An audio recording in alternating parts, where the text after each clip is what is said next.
Hello বন্ধু বান্ধবীরা, good morning. তো আজকাল সকালটা হয়েছে একবারে মানে ঘুমেতে উঠতেছিরা দেখতেছি বউ এখানে বসে বসে তামাশা দেখছে, তামাশা। ঠিক আছে, তো তোমরা একটু তামাশাটা দেখাই, আমরা ঘরের তামাশাটা। এখানে দেখো মামা রুটি বেলতেছে, ঠিক আছে।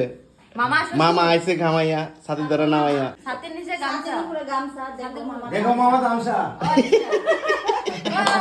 বাহ!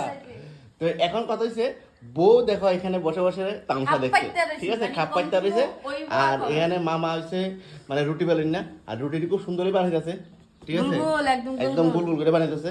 আর আর আমি বানাইলে এদিকে এটাকে মাংস আমার মা কত সুন্দর করে রান্নাবাড়ি করতেছে। বল মাছ। আমরার কি কাজ? আমরার কাজ এটাই বল যে মাছের ঝাল হ্যাঁ বল মাছের ঝাল বল মাছের চাল। আমরার কাজ হচ্ছে তামসা দেখুন, মামার তামসা দেখতেছি, এদিকে মার তামসা দেখতেছি, আর এদিকে বউ আনন্দ ফুর্তিতে তামসা দেখতেছে, ঠিক আছে নি।